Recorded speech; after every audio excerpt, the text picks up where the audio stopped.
Ang sabi ron, huwag niyong ilagak ang tiwala ninyo sa mga pangulo o sa mga anak ng tao na walang pagsaklolo. Hindi ka sigurado Iba ang yan. premise nun, Eli. Kaya ang tanong natin ay ganito, no? Pakinggan niyo mabuti, ha?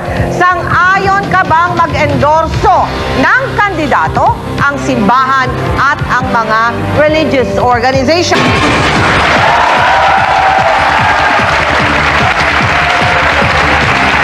Unahin natin kung bakit sang-ayon ako mag-endorso, ano? Alam mo, ang mga churches o mga pastor ay hindi nangangaral yan base sa konsepto ng tao. Ngunit ang pinapangaral nila kung ano yung tinuturo, inuutos at pinagbabawal ng banal na kasulatan. Ngayon, ang banal na kasulatan ay walang pagbabawal sa pag-iendorso. Diyan tumatayo ang mga mangangaral at ang mga churches. Okay? Ngayon, ito ang punto rito.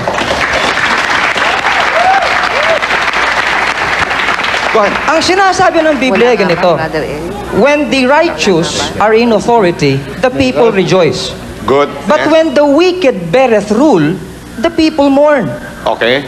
Abay, yun ang tagal-tagal ng panahon, Oscar, na lahat ng mga mamamayan natin naghihirap. Bakit? Okay. Sapagkat walang tumatayo sa katuwiran. Okay. Okay? Ngayon, sino nga ba ang tatayo at magtuturo ng katuwiran? Kundi ang mga mangangaral ng salita ng In other words, Pero wala sa Biblia yun. Yan, wala daw sa Biblia. Wala sa Biblia yun. Wala sa Biblia yun. Tutol ako ron. 17:5 ng Jeremias. Sumpain ng tao na tumitiwala sa tao. Tapos, eto pa. Eto nasa Biblia.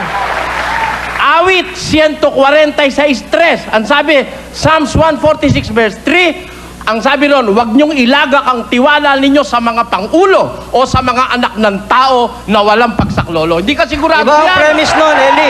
Di ba? Ito ha, isang buhay na karanasan. Inidorso ng Iglesia ni Cristo sa Erap. Ano nangyari kay Erap? El Shaddai din. Di ba? Ang El Shaddai inidorso sa Erap. Ano ngayon? Ba't hindi nyo tinulungan si Erap? Tinalikuran